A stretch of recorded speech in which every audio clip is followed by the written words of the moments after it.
ஃபஅல. நீங்க ஃபஅலன்னு ஓடுனீங்கன்னா நீங்க தவறு செஞ்சிட்டீங்க, அல்லாஹ் ரசூலுக்கு துரோகம் செஞ்சிட்டீங்க. ஃபஅல ஓடுங்க. அந்த இடத்துல ஃபஅல ஐன் என்ற மொழிச்சல் வந்தால் மாத்திரம்தான் எங்களோட ஓடும். ஹம்சாவுக்கும் ஐனுக்கும் வித்தியாசம் இருக்குது, அலிஃபுக்கும் ஐனுக்கும். அலம் தர கைஃப ஃபஅல சொல்லுங்க. அலம் தர கைஃப ஃபஅல ஃபஅல ஃபஅல கொண்டே இருந்தோம். ஃபஅல ஃபஅல இந்த இடத்துல ஒரு ஐன் இருக்குது. ரெண்டாவது ஐனை பாருங்க. அலம் யஜ்அல். அலம் யஜ்அல் அவர்தான் ஐன். ألم يجعل كيدهم في تضليل. في இது வலத்தாலீன் வருது, அதே மாதிரி தான் ததுலீல். வலத்தாலீன்ல லாமுக்கு பிறகு வாதுக்கு பிறகு திரும்பலாம்.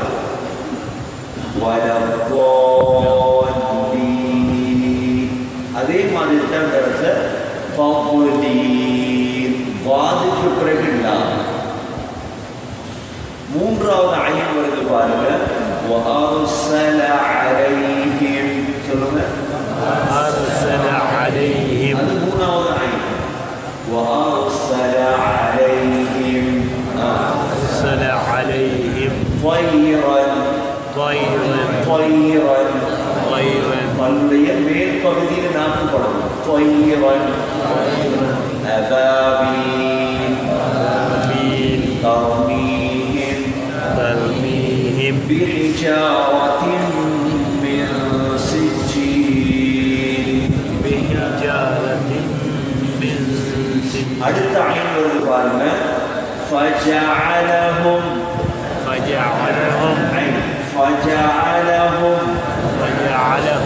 அடுத்த ஐன் வருது பாருங்க.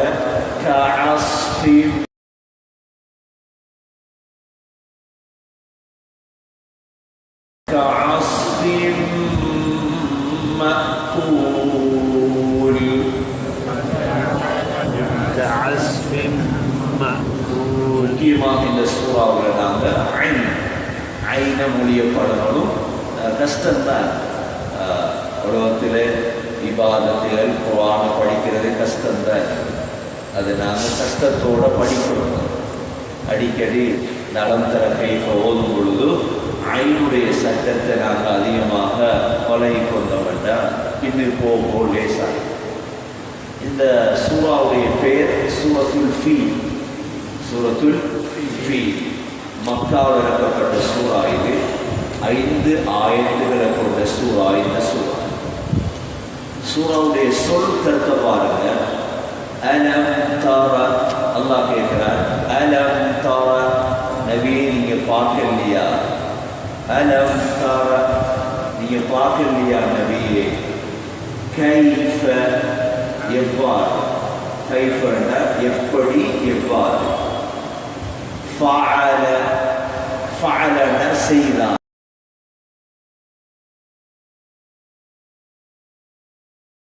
உங்களுடைய ரப் எவ்வாறு செய்தான் என்று நபியை நீங்கள் பார்க்கவில்லையா?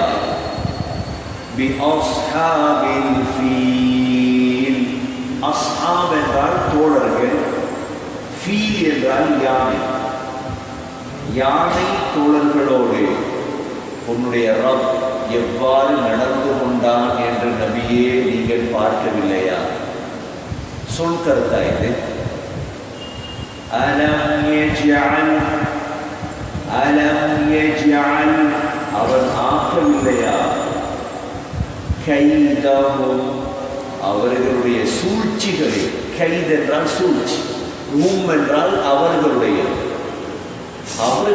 சூழ்ச்சிகளை அவன் ஆக்கவில்லையா?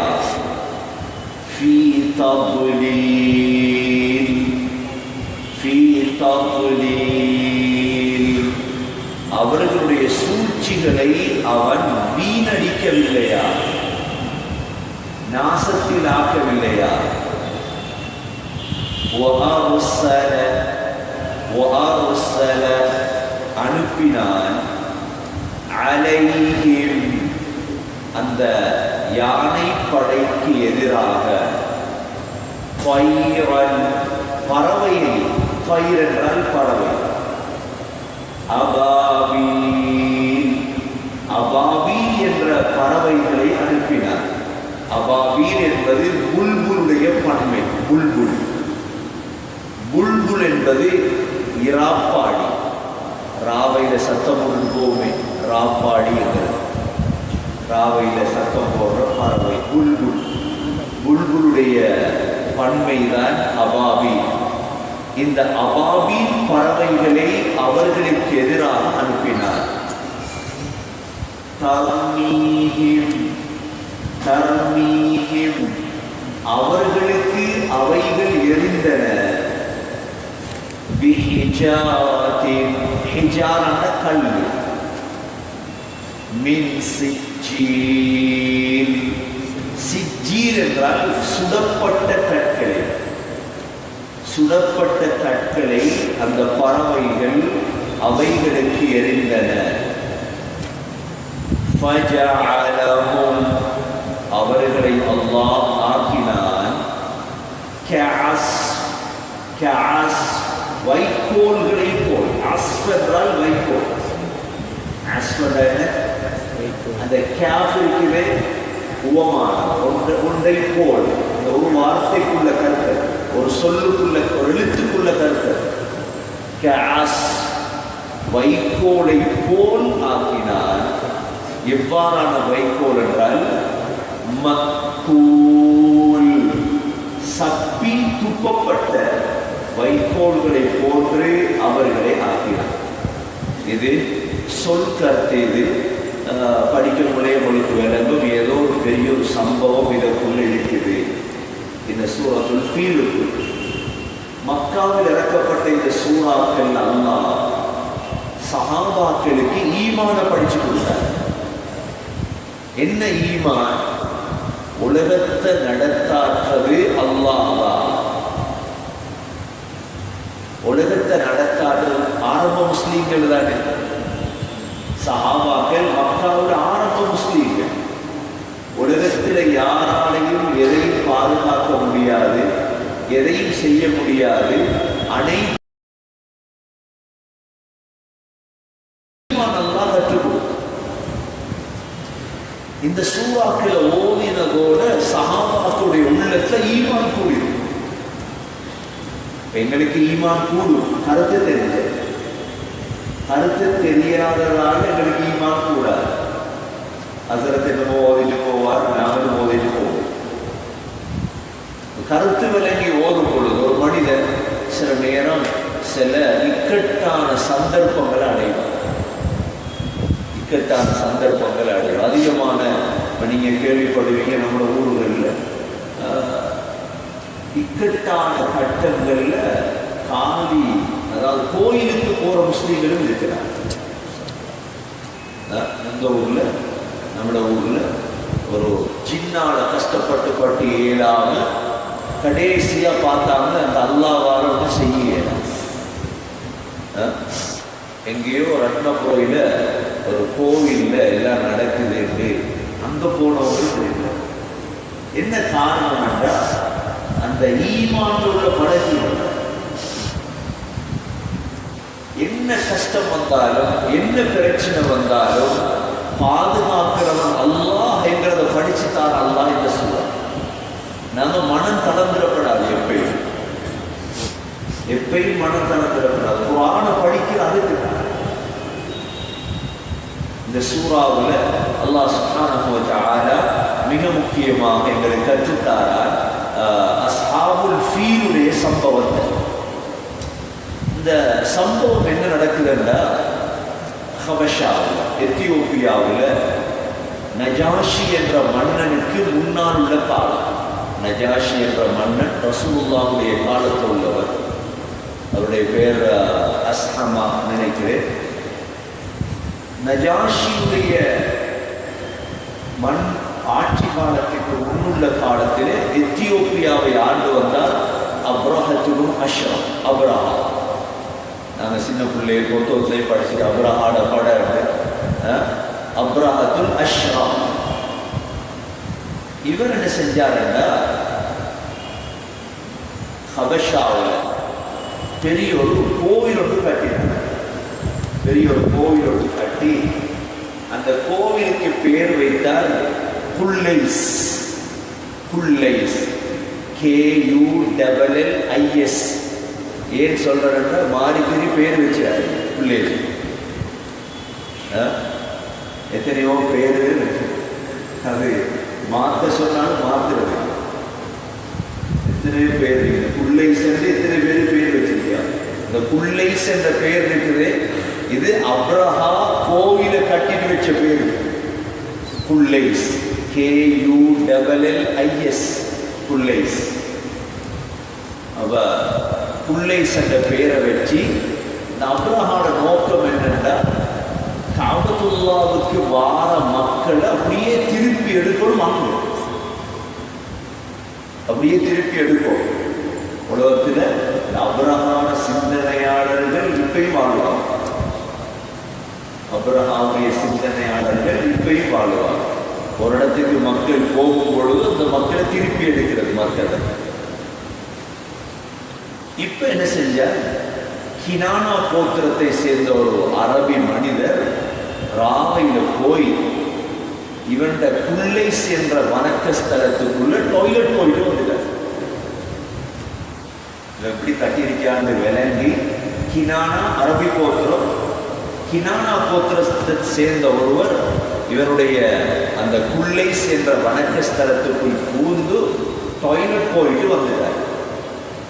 இதை கேள்விப்பட்ட அப்ரஹா சத்தியம் செய்தார், நான் காபத்துல்லாவோட நீ கினானா கோத்திரத்தை சேர்ந்தவங்களை பிடிச்சி கொள்றது வேற விஷயம். டாய்லெட் போன அவன் தானே, அவன் டாய்லெட் போனதுக்காக இவர் சத்தியம் பண்ணினார், நான் காபா உடைப்பேன், காபாவை உடைப்பேன் அப்படின்ட்டு என்ன செஞ்சார், பெரிய ஒரு படையை தயார் செய்தார் அப்ரஹா. அந்த படையில் சில ரிவாயத்துகளில் 12 யானை, இன்னும் சில ரிவாயத்துகளில் 1000 யானை. யானை படையோடு வர அவ்வளோ பெரிய காபா உடைக்க அவ்வளோ படை தேவையில்லை. ஆனால் நான் அப்படிதான் வருவேன். 12 என்றும் 1000 யானைகள் என்றும் அப்படியே வாரார். வந்து மக்காவுக்கு பக்கத்து ஒரு இடம் முடியும், முகம்மஸ் என்ற இடம். முகம்மஸ் என்ற இடத்தை தாண்டினதோட மக்காவாசியருக்கு செய்தி அனுப்புறார், நான் உங்களோட யுத்தம் செய்யறதுக்கு வரல, நான் இந்த காபாவை உடைக்கிறதுக்காக நான் வாரேன். ஏனென்றா காபத்துல்லா இன்று போல அன்றைய காலத்திலும் மக்களுடைய உள்ளத்தில் பெருமதியாக இருந்த ஒரு இடம். இப்போ நீங்க கேள்விப்படுவீங்க, நிர்வாணமாக தவாப் செய்தாங்கன்னு கேள்விப்பட்டிருப்பீங்க. நிர்வாணமா ஏன் தவாப் செஞ்சாங்கண்டா, அது நாங்க மாறி விளங்குது. காபத்துல்லா உள்ளுக்கு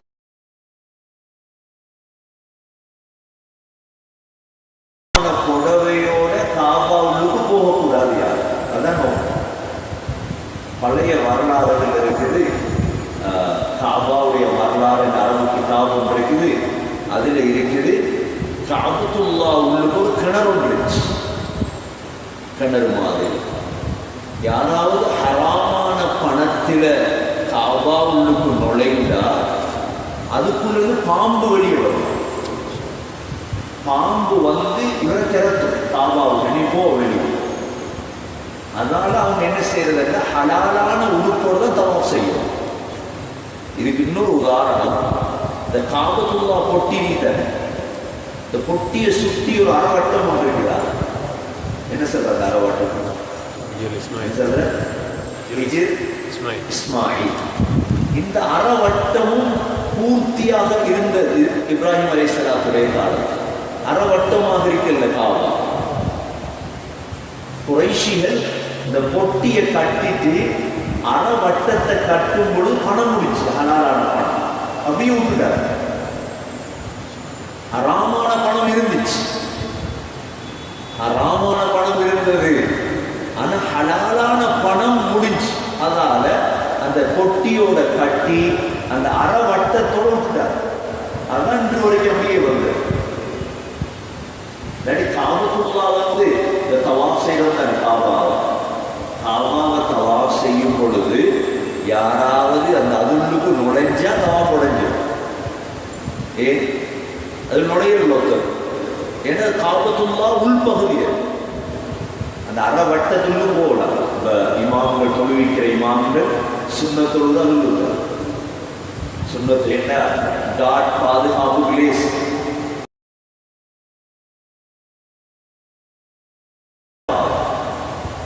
ஹலாலான படத்தில் அவ்வளோ கண்ணியப்படுத்தினாங்க. உடுப்பு இருந்தால் தவாஃப் செய்வாங்க, உடுப்பு இல்லாட்டி உடுப்பை கலத்திட்டு நிர்வாணத்தோட போகும் அப்படின்னு போவாங்க. அவ்வளோ கண்ணியப்படுத்தினா காபா வந்த காலத்தில். அந்த காபா உங்களுக்கு இப்ராஹிம் அலைஹிஸ்ஸலாத்துக்கு இறக்கப்பட்ட ஆட்டுடைய சொர்க்கத்துடைய கொம்பு இருந்துச்சு. சொர்க்கத்திலிருந்து இறக்கப்பட்ட ஆட்டுடைய கொம்பு இருந்துச்சு. அங்க ஏன் ஹஜ்ருல் அஸ்வத் கல்லும் எங்கிருந்து வந்தது? எங்கிருந்து வந்தது? சொர்க்கத்திற்கு வந்தது. சொர்க்கத்தை நீங்க கேட்கலாம், சொர்க்கத்துடைய சாமான் இருக்கிறா? இருக்கு. ஹஜ்ருல் அஸ்வத் கல்லு, ரௌதா, ரசூலுல்லாஹுடைய ரௌதா. இந்த ரௌதா வந்து சொர்க்கத்திலிருந்து வந்து ஒரு துண்டி. எப்படி இப்ராஹிம் அலைஹிஸ்ஸலாத்துக்கு ஒரு கல்ல குறுக்கேலும் என்றா ஸல்லல்லாஹு அலைஹி வஸல்லமுக்கு அல்லாஹ் பூமி துண்ட குறுக்கேலா சொர்க்கத்திலிருந்து. அதான் சொன்னாங்க, மா பைன பைத்தி வ மிம்பரி ரௌதத்தும் மின் ரியாதில் ஜன்னah. என்னுடைய வீட்டுக்கும் மிம்பருக்கும் இடையில உள்ள துண்டு சொர்க்கத்துடைய துண்டு. அவ காபத்துல்லா அவ்வளோ மதிச்சாங்க. அந்த காலத்தில் அவ்வளோ கண்ணியப்படுத்தினாங்க.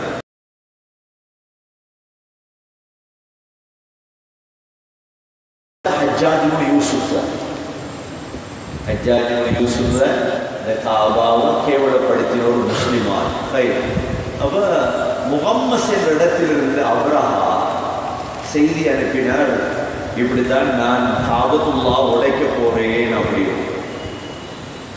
அந்த காலத்து மக்கள் என்ன செஞ்சாங்க?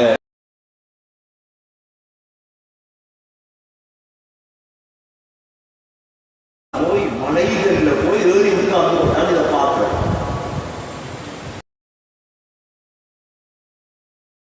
எத்தனை ஊர்?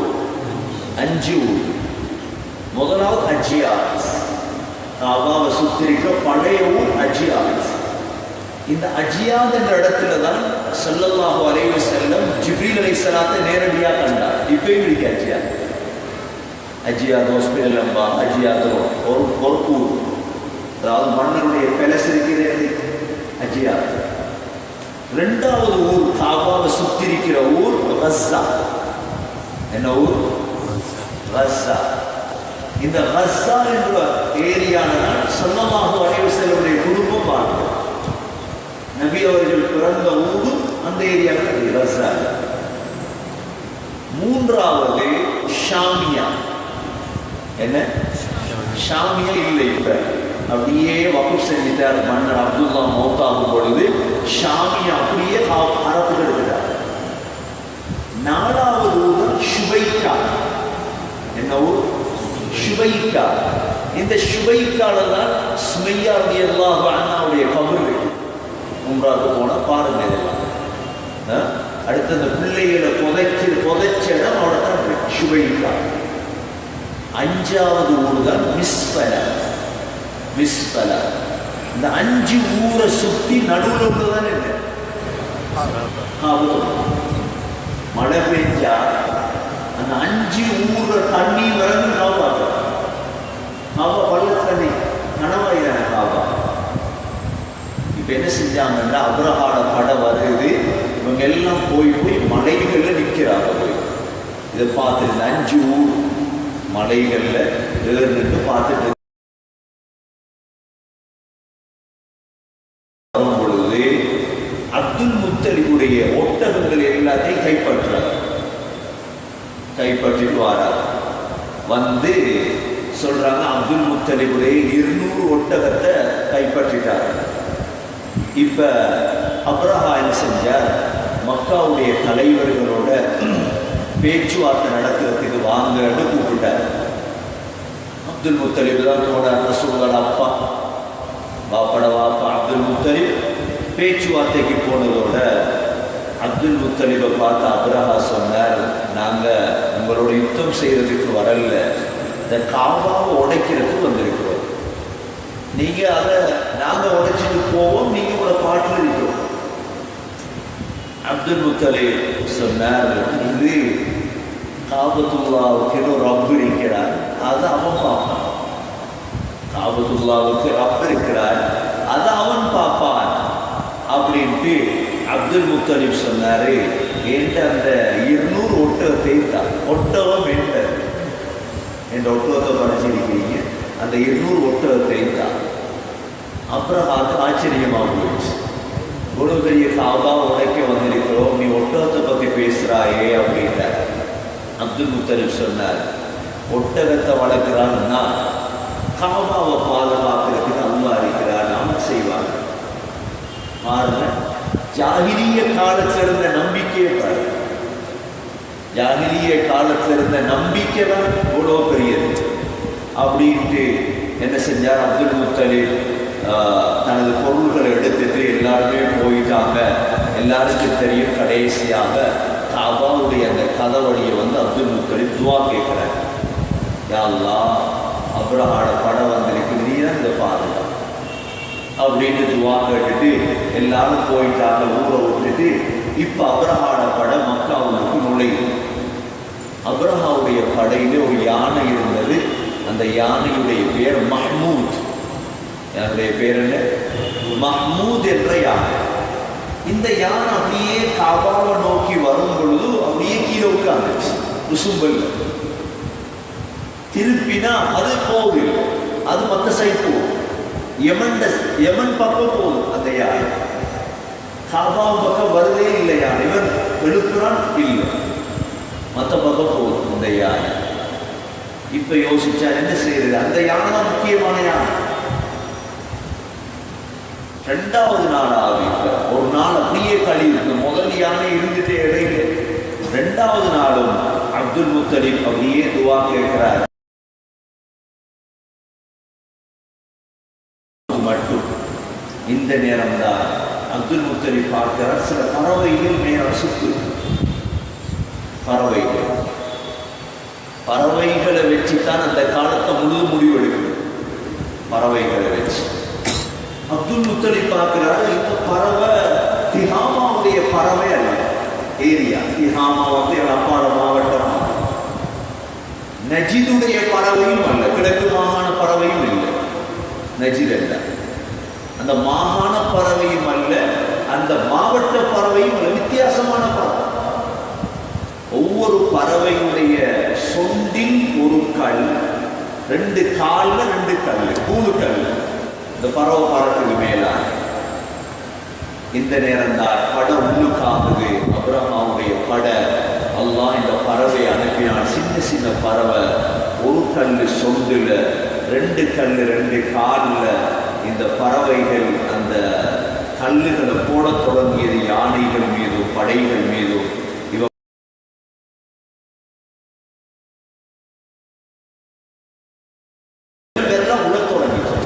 அந்த கல்லுடைய வேகம், அந்த கல்லுடைய பார், இந்த சுடப்பட்ட கல் அல்லாஹ்வின் புறத்தில் வந்த கல்.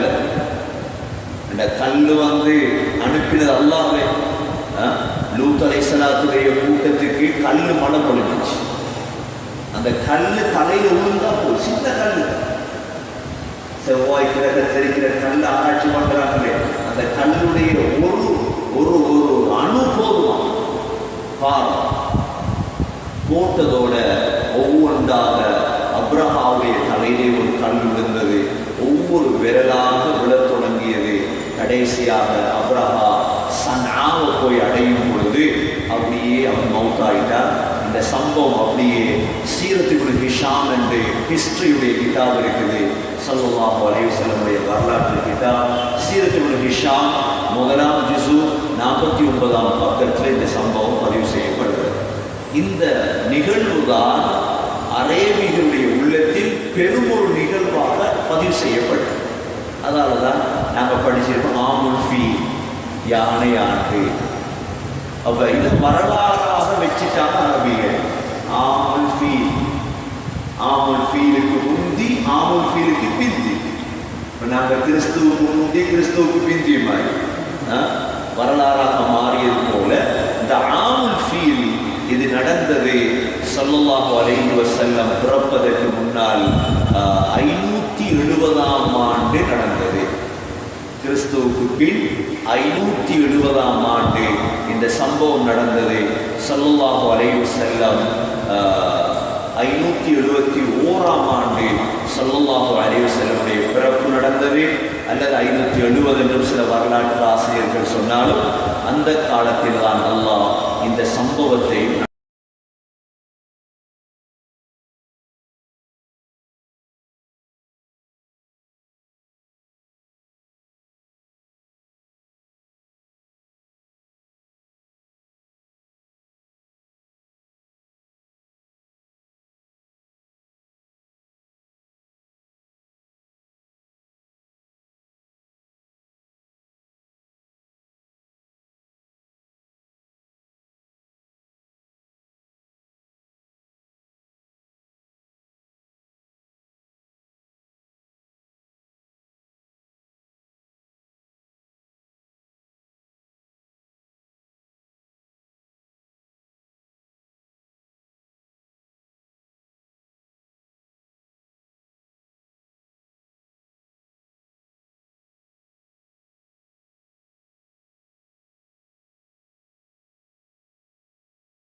இந்த ரெண்டு பிள்ளைகளுடைய காலங்களையும் நாம் பார்த்தோம்.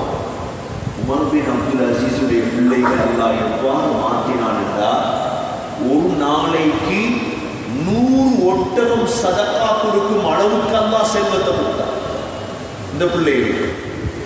வலீதுடைய பிள்ளைகள் பாப்பா கட்டின பள்ளிவாசலுக்கு முன்னால் வெள்ள புடவை விரிச்சு, இது எங்க வாப்பா கட்டின பள்ளி, ஏதாவது பணம் போட்டுட்டு போ என்கிறத நான் கண்ணால கண்டேன் என்று சொன்னார் அபூ ஜாஃபர் மன்சூரிடம் தெய்வா. அல்லாஹ் வச்சுட்டு பிள்ளைகளுக்கு மனைவிக்கு போனா அல்லாஹ் பாதுகாப்பா. நாங்கள் எங்களோட சொத்தா எங்களோட பணமா எல்லாமே அழிச்சு. ஆகவே உள்ளத்துல ஈமான கூட்டணும். இந்த அலம்தர கைஃப சூரத்துல் ஃபீல் எங்களை பாதுகாக்கிற அல்லாஹ், எங்களோட பள்ளிவாசல்களை பாதுகாக்கிறது அல்லாஹ், வேற யாரும் அல்ல. எங்களோட குடும்பம் முழுதையும் பாதுகாக்கிறது அல்லாஹ் என்று உள்ளத்துல உறுதி கொள்வோமா இன்ஷா அல்லாஹ். போதை பாருங்க கருத்து விளங்குகிறாங்க. أعوذ بالله من الشيطان الرجيم. بسم الله الرحمن الرحيم. ألم تر كيف فعل ربك بأصحاب الفيل ألم يجعل كيدهم في تضليل وأرسل عليهم طيرا أبابيل ترميهم بحجارة من سجيل فجعلهم كعصف مأكول. بسم الله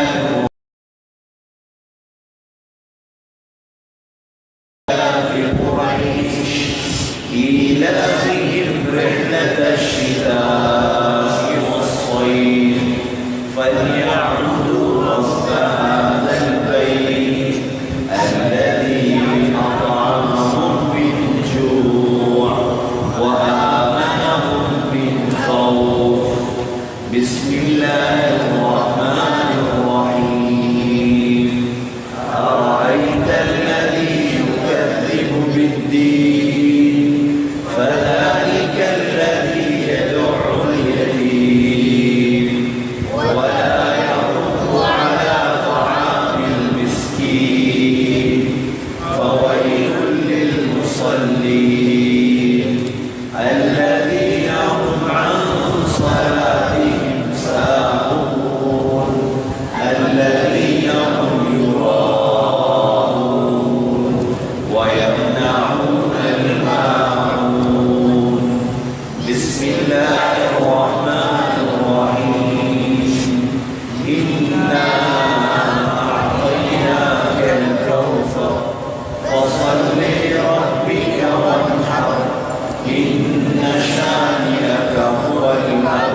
اهدنا الصراط المستقيم صراط الذين أنعمت عليهم غير المغضوب عليهم ولا الضالين آمين. سورة الفيل याद ले सकते हैं इंशाअल्लाह. سورة الفيل خالدي ان شاء الله خالدي பேசுங்க ان شاء الله. سورة الفيل قريش பேசுங்க இது சொல்லுவாங்க.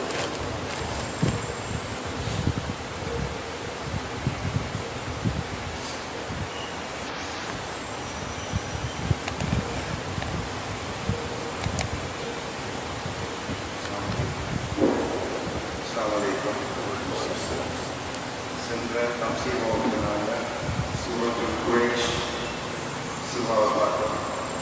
இது மக்காவில் இறக்கப்பட்ட சூறா, மக்கி சூறா. இதில் மொத்தமாக 4 ஆயத்துகள் உள்ளது. சபபு நுஸூல், அதாவது இந்த சூறா இறக்கப்பட்டதற்கான காரணம் சொல்லப்படுகிற போது இமாம் ஆசிப் ரஹ்மத்துல்லாஹி அவர்கள் பதிவு செய்கிறாங்க. அறிவித்ததாக இந்த சூறா குறைஷிகளை கண்ணியப்படுத்துவதற்காக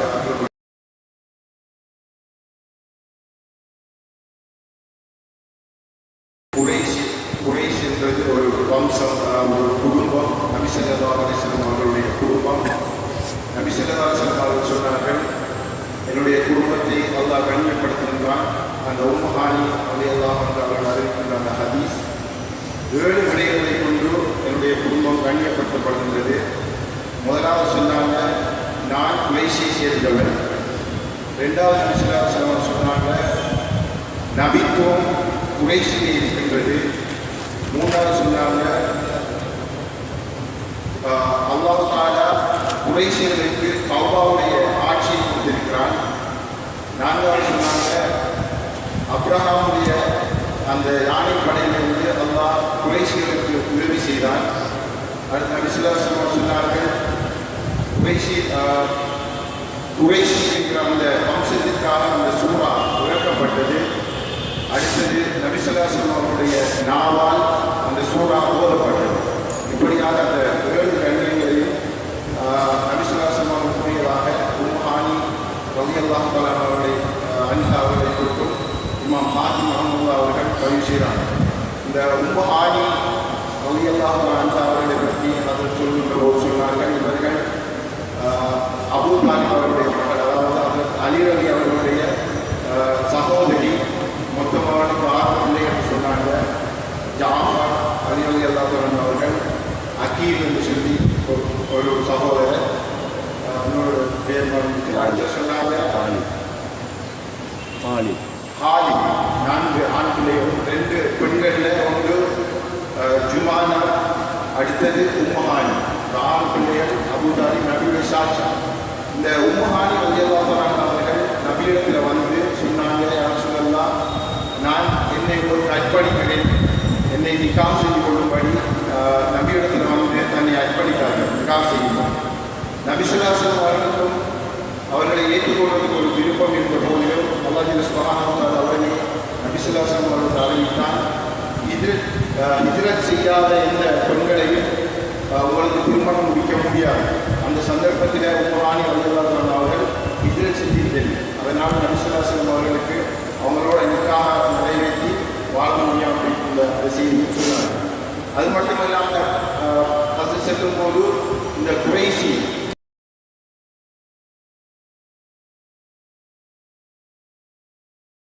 நல்ல குடும்பத்திலே நல்ல மக்களும் சில கூடாத பிறப்பின் மூலம் வருகின்றவர்கள் சிறந்த மனிதர்களாகவும் வர முடியாதவர்களுக்கும் சில உதாரணங்களை சொல்லி காட்டினார்கள். அது மட்டும் இல்லாமல் நபி ஸல்லல்லாஹு அலைஹி வஸல்லம் அவர்களை நபி ஆக்குவதற்காக, இந்த நுபுவத்தை அல்லாஹ் சுப்ஹானஹு வ தஆலா புரிவதற்காக ஹஜ்ரத் ஆதம் அலைஹிஸ்ஸலாம் தொடக்கம் நபி ஸல்லல்லாஹு அலைஹி வஸல்லம் அவர்கள் வரை ஒவ்வொரு தந்தைமார்களையும் அல்லாஹ் சுப்ஹானஹு வ தஆலா ஒவ்வொரு தாய்மார்களையும் அந்த குடும்பத்தில் விபச்சாரத்தை விட்டும் பாதுகாத்தான். எந்த ஆண்களோ எந்த பெண்களோ நபியுடைய பரம்பரையிலே விபச்சாரத்தில் ஈடுபடவில்லை. நபி ஸல்லல்லாஹு அலைஹி வஸல்லம் அவருடைய குடும்பத்தில் உம்மத்தை உலமாக்கள் 3 பிரிவுகளாக பிரிக்கிறார்கள்.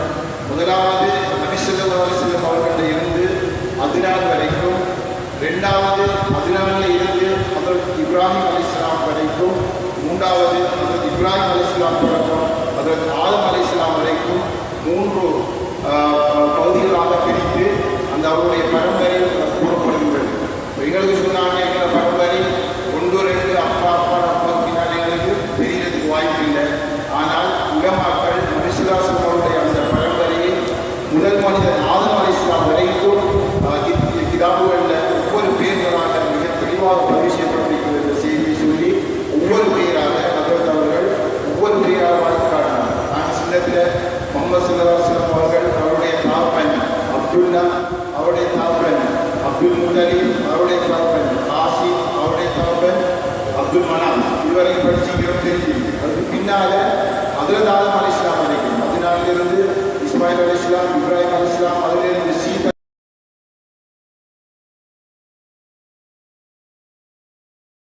பார்த்தோம். நேரடியாக அந்த சூரத்துல் குரைஷ், அது லீலாவுல் குரைஷ், அந்த சூறாவுடைய தஃசீர் விளக்கம் சொல்லப்பட்டது. சொல்லிட்டு பிஸ்மில்லாஹிர் ரஹ்மானிர் ரஹீம், லீலாவுல் குரைஷ், குரைஷ்களுக்கு அல்லாஹ் விருப்பமாக்கி கொடுத்தான். ஈலாவுல் ரஹிலத்தஷ் ஷிஃபாஇ வஸ்ஸைஃப், ரஹிலா சொன்னால் பிரயாணம். அந்த குரைஷ்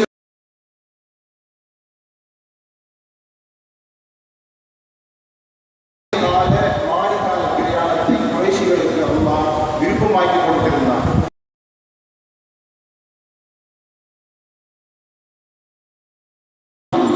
அவர்கள் இபாதத் செய்யட்டும், அவர்கள் இபாதத் செய்யட்டும். ரப்ப ஹாதல் பைத், அதாவது அந்த வீட்டினுடைய ரப்பை, அதாவது வீடுள்ள அல்லாஹ்வுடைய ரப்பை அவர்கள் இபாதத் செய்யட்டும். எதற்காக அவர்கள் இபாதத் செய்யட்டும் என்றால் அத்அமஹும் மின் ஜூஇன் வ ஆமனஹும் மின் கௌம், அவர்களுக்கு பசியின் போது அந்த ரப் உணவளித்தானே, அதற்கு நன்றி கடனுக்காக அந்த ரப்பை அவர்கள் இபாதத் செய்யட்டும். வ ஆமனஹும் மின் கௌம், அதாவது அவர்கள் பயத்தின் போது அவர்களுக்கு உதவி முடித்தானே, அதற்காக. அதாவது குறைஷிகளுக்கு அல்லாஹ் பிரயாணத்தை விருப்பமாக்கி கொடுத்திருந்தான். அந்த பிரயாணம் எப்படிப்பட்டது என்றால் அது கோடைகால மாரிகால பிரயாணமாக இருக்கிறது. இதற்காக அவர்கள் அந்த ரப்பை இபாதத் செய்யட்டும்.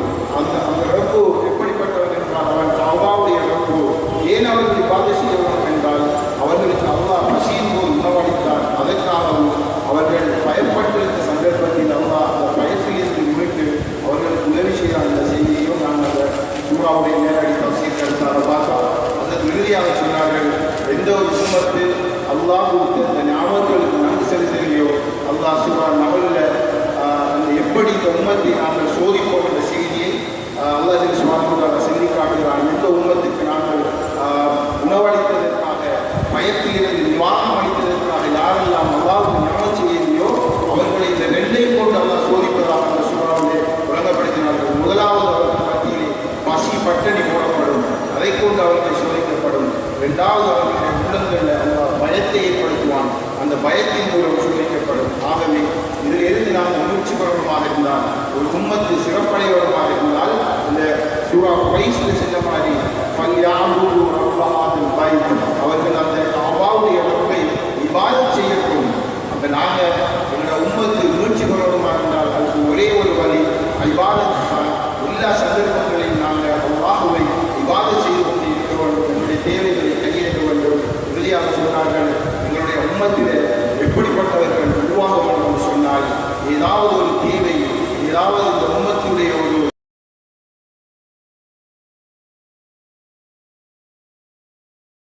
இல்லாமல்